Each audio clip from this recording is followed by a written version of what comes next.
Koco's Corner. I'm the huge one, Dave Koco from Kocosports.com or Kocosports.net. It takes you to the same place, KOCOsports.net.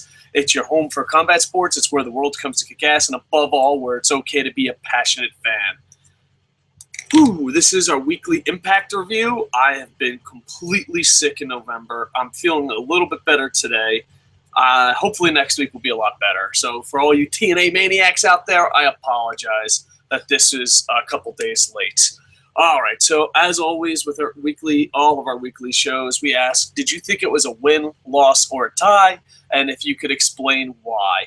Did you think this week's Impact show was a win, loss, or tie? For me, I'm going to say tie. There wasn't enough bad stuff to make it a loss, and there wasn't enough good stuff. I think this was, if you're honest with yourself, this was a completely average show. It had some really good things, it had some really bad things, and then some things that just happened. So I think, from the bottom of my heart, I think it's a tie. You know, if I wanted to win over likes, comments, subscribers, I'd say it's a win, baby. Everything's positive here. But no, I'm all about being honest. Yeah, some things were absolutely horrible, and some things were absolutely fantastic. And, you know, different people have different opinions on wrestling. That's why we'd like to hear your views in the comments. All right, let's break this down. The first match of the night was the tag team match. You had the Revolution versus the Wolves. It started out. Before that, we had Lashley confront Kenny King of the whereabouts of MVP. Lashley also went to Kurt Angle saying, hey, I wanted my title shot. But MVP and Bobby Roode were helping, I don't know, the orphans, the children. Who knows what they were helping out, but they're not there tonight. And Lashley was awfully pissed. Storm calls out Davey Richards. The Wolves come out together. And it looks like, you know, they have to make the decision. And the Wolves stay together. And then then it leads to the match of the Revolution versus the Wolves because of the briefcase, Feast or Fired. And so they start beating the hell out of them. They attacked them with chairs and all that. It was pretty much just a slaughter. And it looks like James Storm was going to give the tag team shot to Sonata and Manic, but that's not the case. James Storm just beats the hell out of him, cashes it in, and then Abyss's music hits, and Abyss joins the little group, the Revolution. And to me, I thought this was pretty damn good for multiple reasons. I'm not a big fan of this storyline, to be honest, but I love every athlete that's involved. I used to love Abyss. I really believe at one point in Abyss's career, that point has passed. One point before Hogan got to him, I think Abyss was the best big man in the business. I really believe that. There was a time when they first just got off the weekly pay-per-views, went to the internet, and they just started getting into television. Around that area of time, I don't think anyone, as far as a big man, was better than Abyss. And Hulk Hogan gives him a Super Bowl ring, and then he becomes a fucking lawyer. It was garbage. Hulk Hogan's like, we gotta get a character behind it. I have a conspiracy theory. Here it is. I'm just gonna lay it out, and I've believed it since day one. Hulk Hogan's always been paid by WWE, and he just went there to ruin TNA. Makes fucking sense. But anyway, not for crazy conspiracies. But Abyss comes out, and he's the tag team partner. So it's Abyss and Cowboy James Storm who beat the Wolves because the Wolves are injured. I enjoyed this storyline, and the best part is, too, there's a bigger reason why I enjoyed this storyline, because a lot of people are going to be like, what is that? A lot of times, wrestling fans, especially if they're loyal to a company, not loyal to a cause, not loyal to an athlete, not loyal to the best wrestlers the best wrestlers that connect with the crowd should be pushed. Not even loyal to an idea, but they're loyal to a company. And when they're loyal to a company such as WWE and Impact, when a shitty fucking storyline happens, they say, oh, but give it time. Oh, but give it time. The problem is 99.9% of the time, they're fucking wrong. They're fucking wrong. Think about it. Remember Christian? Oh, he lost the title right away. Give it time. It's been like fucking 76 years. How did that pan out? Well, they always say, give it time. Don't worry. Give it time. Give it time. Daniel Bryan, wow, he broke his fucking neck. I'm glad we fucking waited. It was worth the fucking wait. So usually when people say give it time, you know, when they say it about a TV show, that means they have faith in the writers. When they say give it time and it's a long storyline, they have faith in the company. But the problem is TNA and WWE and most American products cannot tell a long storyline. And what happens here with the briefcase, they have the briefcase. Now, is there some plot holes? Maybe, but, you know, they're improving. We have to give them Barry Harlow. They have to give them pats on the backs when it's worth it. So, so now they're like, give it time, give it time, give it time. Like, even last week, I didn't read spoilers, and people were like, oh, give it time, give it time. I'm like, oh, whatever. And just because when I hear a pro wrestling fan that's loyal to a company say, give it time, that pretty much means it's going to suck, and hopefully it won't suck in the future. That's what that really means. Let's be completely honest. That's what that means. But now, with this, they have the briefcase, they explain the story, then they go on the website. If you go to ImpactWrestling.com, they explain the story in detail. The same way Bully Ray kind of saved the Aces and Eights, how he went back and explained it, and they did a whole episode on it. Aces and Eights was garbage, but the fact that Bully Ray went back and explained his master plan, I was like, oh, okay. All right, you're saving this. But that's what this reminded me of. So, TNA, you get, TNA fans, TNA company, you get one. Give it time. Congratulations, because I like this. I like the fact that they remembered their past. I like the fact that they explained it for new fans. I like the fact that fucking they protected the Wolves, because I was afraid, you know, and I have to apologize to TNA super fans that, God forbid, if you don't like the fucking Hardys, then you're not a true TNA fan. That is fucking retarded on so many levels, but let's move on. I fucking buried. I thought it was horrible. I thought the Hardys were going to beat the Wolves, and I thought that was fucking garbage, because I don't read spoilers. I love people that read spoilers, and they're like, oh, I'm so smart, I know what's going to happen. All right, calm down there, fucking Einstein. We fucking get it. But I thought I was expecting way worse. I thought the Wolves would have to drop the strap to the Hardys. But the fact that they protected the Wolves, they have a lot of TNA originals in this. I'm a huge fan of that. I love when you tell people I'm a fan of TNA originals, and they're like, what? Are you fucking just a WWE fanboy? Like, that's their go-to response. And I'm like, all right, yeah. But I thought this was the best storyline of the night. I really did. And not only that, but the fact that they paid attention to their own product. Well, I can't believe those words are coming out of my mouth. That's how bad the American product is. You paid attention to your product. Congratulations, you're better than the rest. And I like how that if you go on Impact Wrestling, they explain it. I just thought this was a huge win for TNA, because it protects the Wolves, so when the Wolves are healthy, they can come back. It helps TNA originals, and it helps the storyline that I believe the athletes in the storyline are really good, but the storyline is a bit weak. So, and not only that, but then you wonder, you know, James Storm won it with Gunner. What does Gunner have to say about this? So I thought this was really good by TNA. And the big thing is, it's when a TNA loyalist says, give it time, then they can point to this. And, you know, I guess that makes the loyalist happy. Bam. All right. Next match, Madison Rayne versus Taryn Terrell. Taryn Terrell has really impressed me. She's just, you can't say enough good things about her. I think from the biggest disappointment of signing to holy shit, one of the best wrestling girls out there. And your winner is Taryn Terrell. I enjoyed it. It wasn't Taryn Terrell's best match. It wasn't anything fantastic, but it got the job done. I enjoyed it. The funny thing is, my daughter, who's just turned into a teenager, scary times. she does judo, and she really doesn't watch women's wrestling because, you know, it's kind of really embarrassing. I mean, even the best American women's wrestler is kind of embarrassing. Thank goodness for Lucha Underground. But the whole time she's watching, she's like, these girls are horrible at takedowns. She's like, why do you even watch this stuff? And I'm like, But 13-year-old is like, All right. So, yeah. So, Taryn Terrell, Madison Rain, my little girl thinks you got to get better at your judo. Your takedowns are horrible, according to her.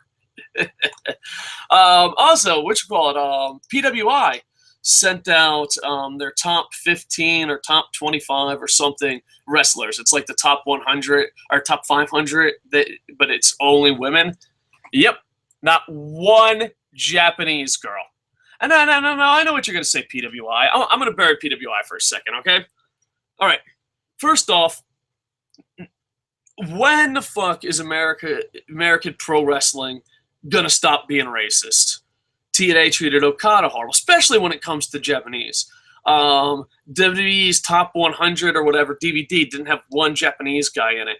And the second thing is, now you have a top 15, top 25, top 50, I don't fucking know, PWI women's special, all right? And not one Japanese girl gets it. Now, I know what PWI is going to say.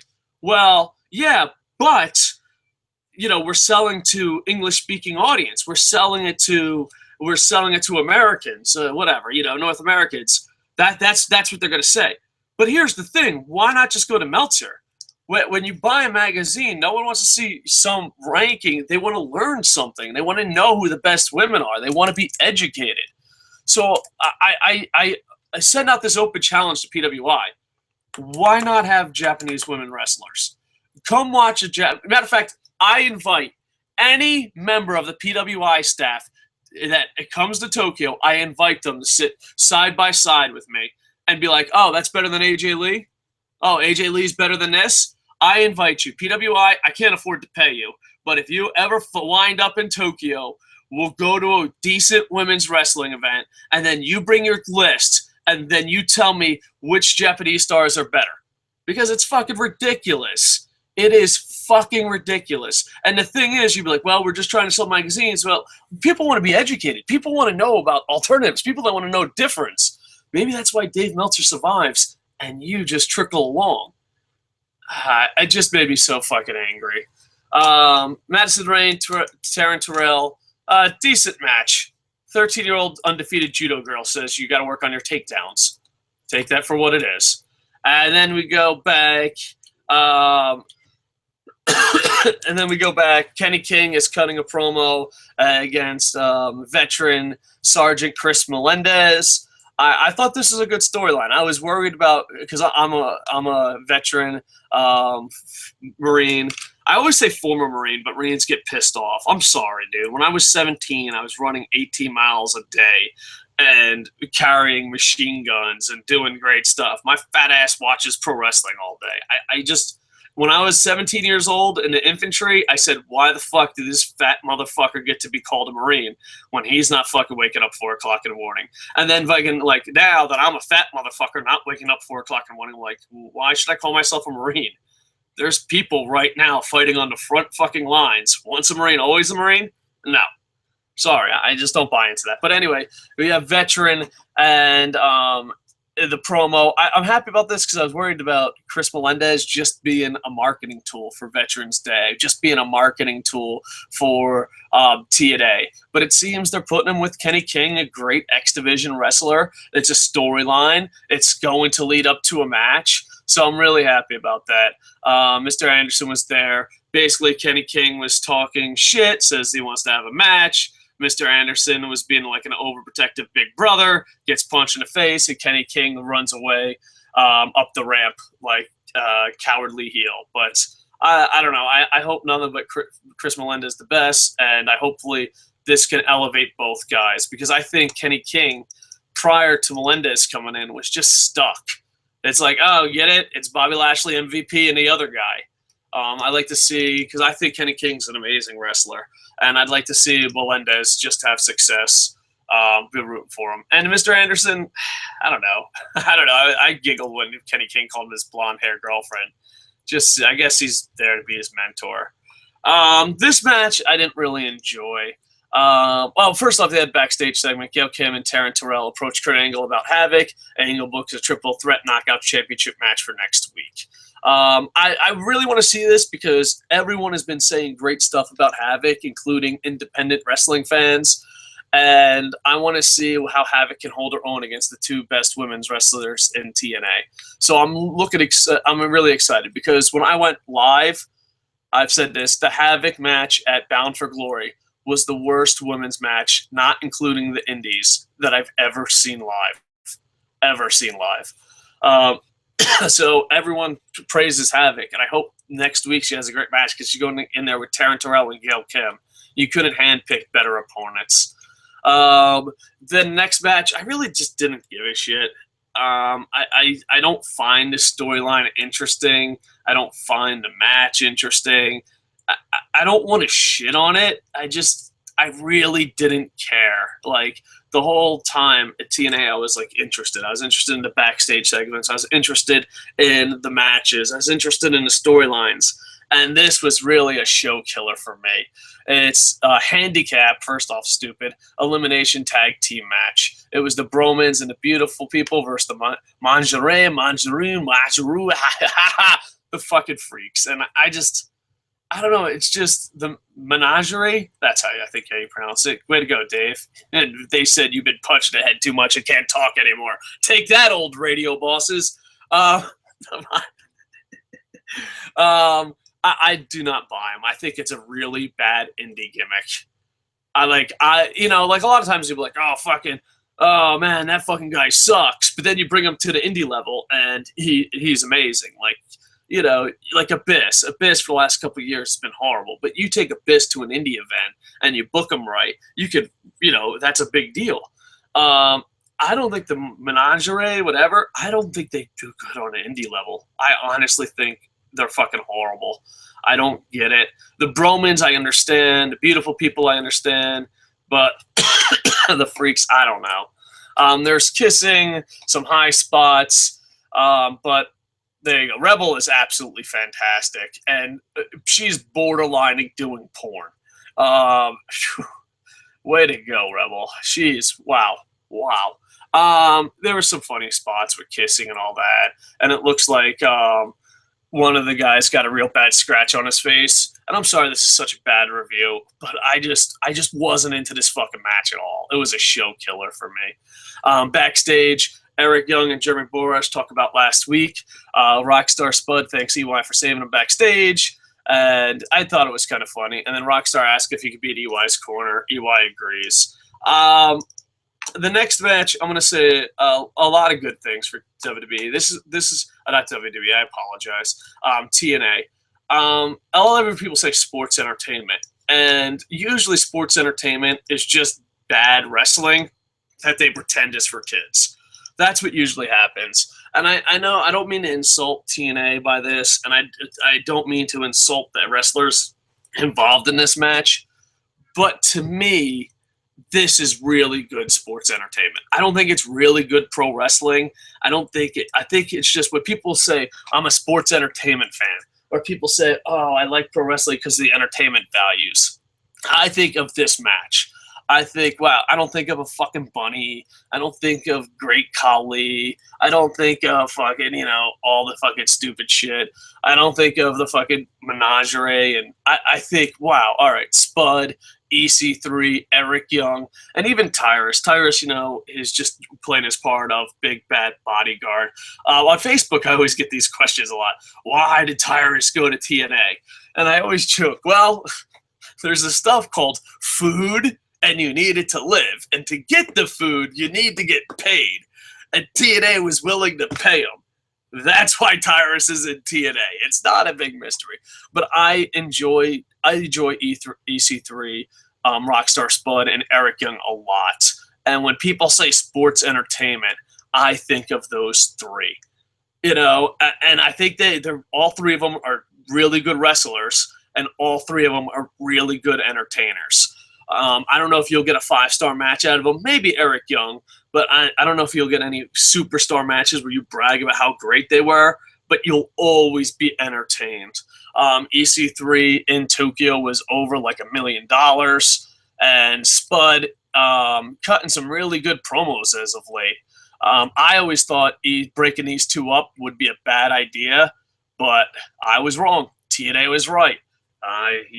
There's a lot of blowhards on here that fucking will talk shit, and then when they're wrong, act like they didn't talk shit.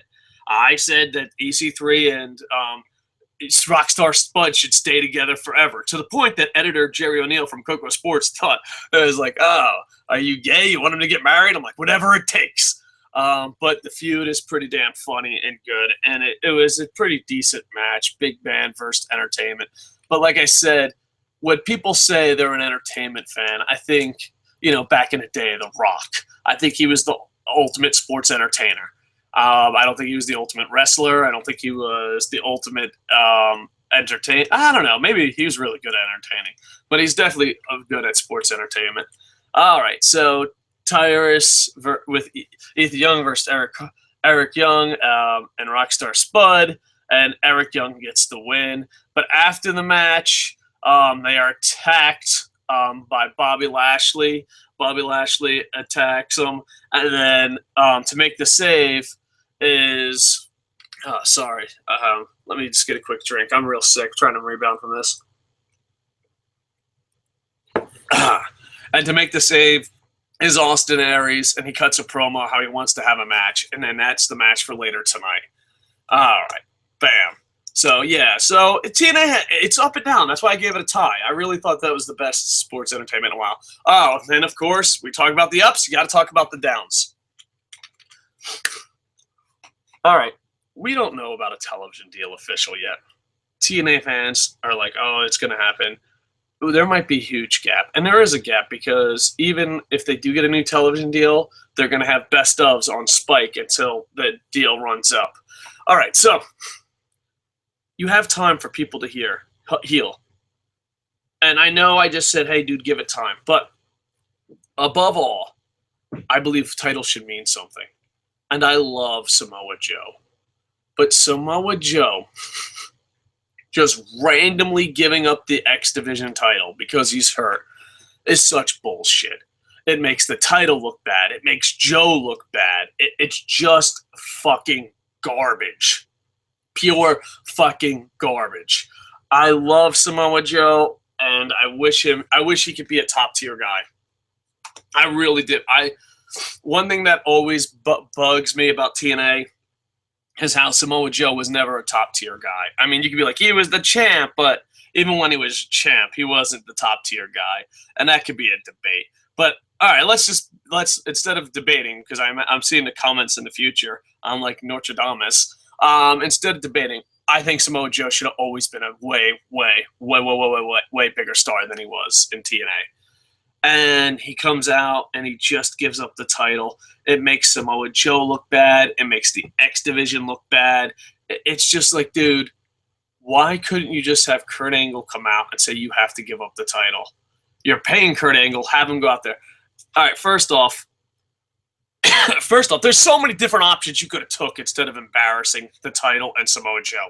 Step one, shut the fuck up until you get a television deal. Yeah, I think that could work. Step two, Kurt Angle comes out and says, you're a warrior, Joe, but you're not cleared, so give me the title.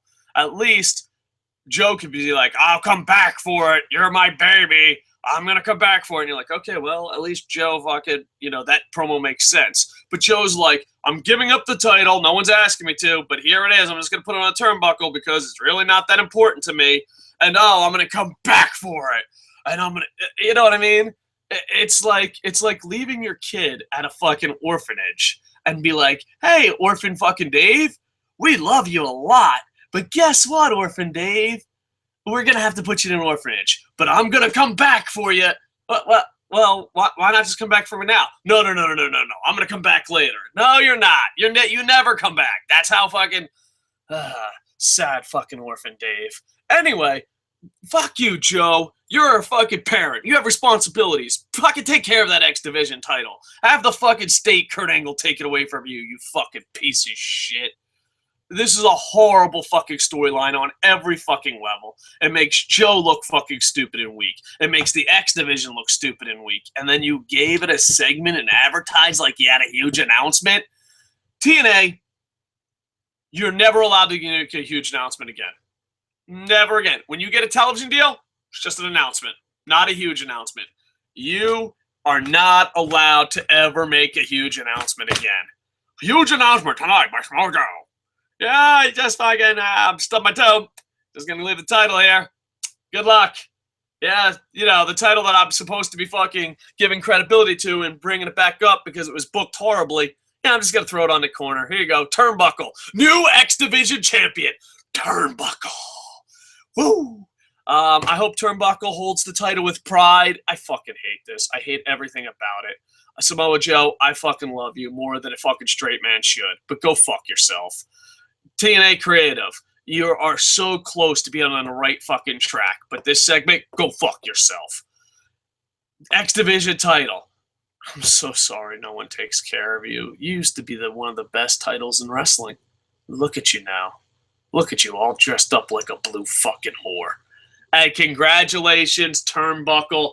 Turnbuckle is the new X Division champ. Samoa Joe couldn't turn the X Division around. Could Turnbuckle be the guy who turns the X Division around? Turnbuckle, Turnbuckle, Turnbuckle, Turnbuckle. Fuck you guys. Fuck you guys. Seriously. Go fuck yourselves. Oh, fucking TNA. The next match, I'm already in a fucking pissy mood, as you can tell. You know, when Turnbuckle is the X Division champ, I think I have it right. Backstage, Bram challenges Tommy Dreamer next week. I don't see the fucking appeal in Bram at all, but moving on. Then you have Samuel Shaw, Florida indie guy, with Brittany. Nice pair of tits. She could be angry. And they go against Gunner. Former Machine Gunner, 0331. Same job as me, but this fat internet nerd outranked Gunner, the great athlete. I'm not going to mention that every time I mention Gunner because that would be immature. But I'm not going to mention that I outranked Gunner at his military job, and I'm just a fat fucking nerd. I mean, it would be inappropriate to ever mention that again. So I promise Gunner, I promised the Marine Corps, and I promised TNA fans I will never mention that me and Gunner had the same job and I outranked him. 0331, bitches. I'll never mention that again until the next time I mention it. I am rooting for these guys. I really am. Samuel Shaw's Florida independent wrestler. I promoted wrestling for about 10 years in Florida. We never got to work together because I'm old and he's young. But I'm rooting for him. And I'm rooting for Gunner because Semper Fi 0331. This is just a bad fucking storyline. I'm going to look past it. Let's just look past it. It was a hardcore match. It was passable. It was one of those matches that everyone who loves pro wrestling and is not loyal to a company will say, nah, it was average. And anyone who fucking bleeds the fucking TNA blue, because God forbid if anyone talks bad about TNA, will say it was the greatest fucking match they've ever seen. There was chairs. Did you see the chairs? It was an average hardcore match. Nothing good, nothing great. There was a superplex on top of a stack of chairs.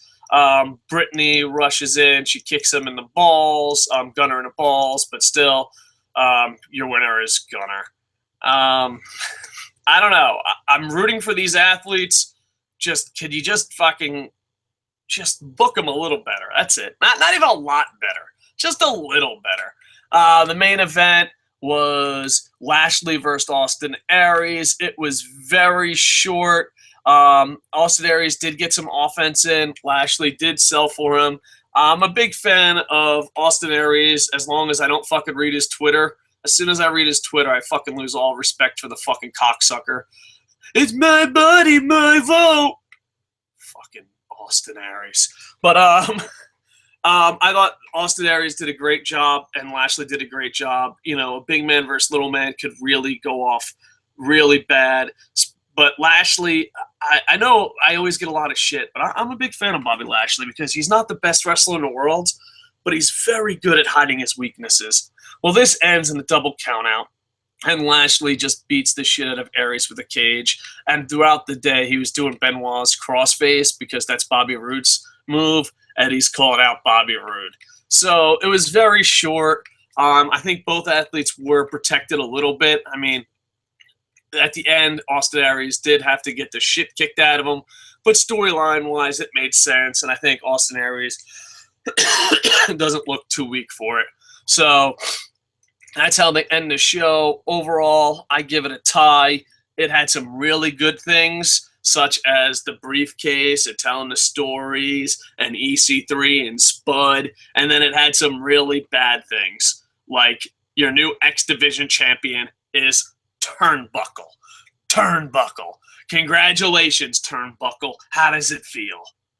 Can we get an interview with Impact? We used to do radio shows for TNA Impact all the time. We used to do this called Wrestle Night from Florida, where we would watch a long time ago. I don't know, guy I'm talking to. I don't know how long you've been a TNA fan, but they used to have 2-hour pay-per-views on Wednesday nights. It was from 8 to 10. And then we went on the air at 10 to midnight. It was called Wrestle Night from Florida. It was a radio show. It was on, like, I think over 30 different radio stations, maybe up to 40 radio stations. So it was back before I stuttered and coughed and all that fun stuff. Back when I was healthy and young and full of piss and vinegar, whatever the fuck that means. But we'd always have guests on. And then eventually, I'm not going to throw anyone under the bus, Bob Ryder took over that and became a real dick. And we're like, you know what? We're just not going to promote you. And the funny thing is, we would have hundreds of people watching their product, having pizza parties and stuff. But they were just such fucking dicks. And I don't want to throw anyone under the bus, Bob Ryder, because that would be fucking an immature fucking thing to do. But yeah, we'd be on like 40 different radio stations, and then we'd have a party down in Clearwater, and people would come watch the pay-per-views, and we'd have a guest. And I haven't asked for a guest in a real long time, TNA. You know, I probably, back in the day when you first started, I had almost every single TNA star that's ever been on TNA as a guest, but I haven't asked for a guest in a while, all right? And maybe I've been a bit of a jerk saying fuck off and all that and mean stuff, and I haven't been the good TNA fanboy that you expect and you have now on YouTube. But I want to ask for a favor. Old Dave here. The huge one, Dave Koco from radio days, not the YouTube days. I want to cash in all my TNA favors right now. I want a guest. The first time we'll ever have a guest on YouTube, because, to be honest with you, fucking interviewing guests either happens two things. One, you interview them honest. No, three things happen.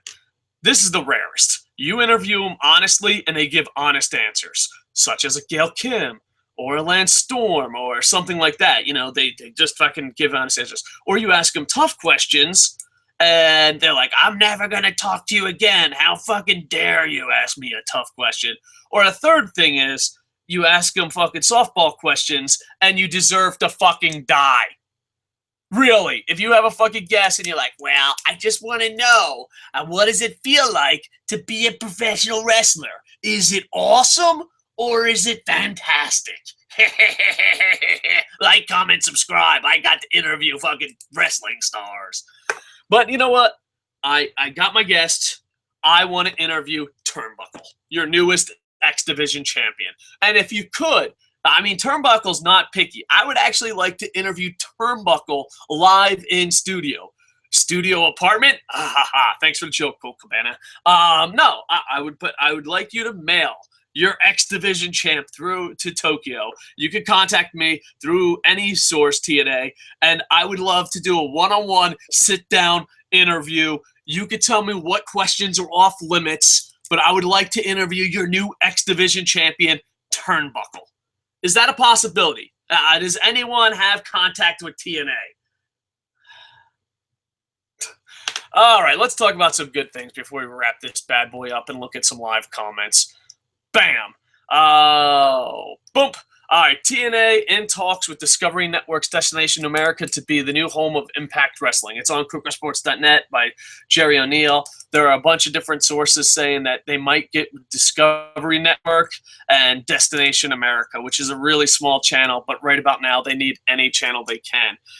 Bully Ray has been leaving little hints that it's not going well. A lot of TNA fans think this is a done deal, that they're going to have a television deal. Don't worry about it. I worry because there is no television deal. There is no TNA.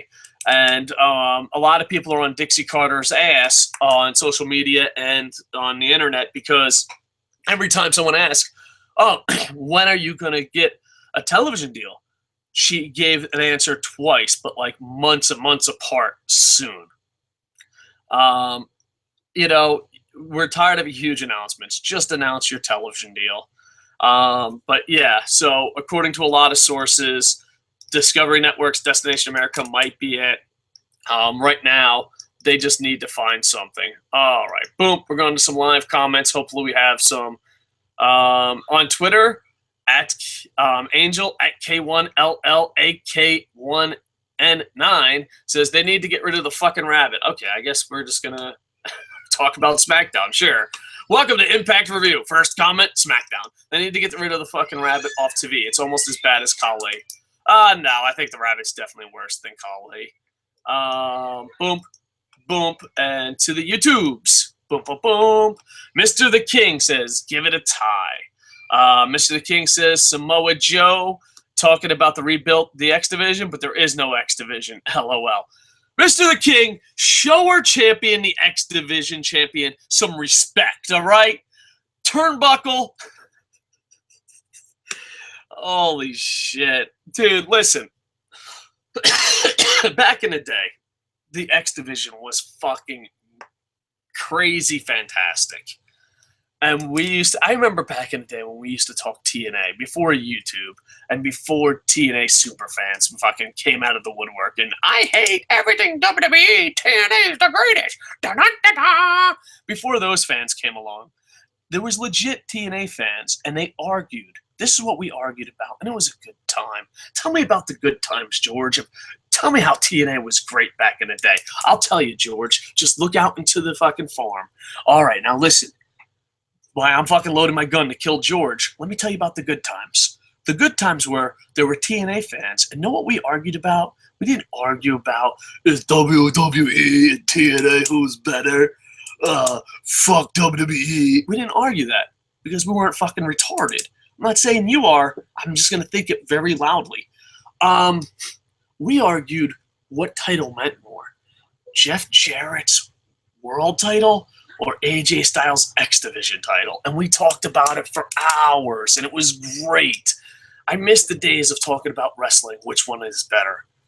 I wish we could go back to that. Nowadays, all we argue about which one is worse. Your show is a lot worse than my show. Why can't we start arguing about which one was better? Man, the X Division was great. Mr. The King says, they showed what happened next week. The anger is rising.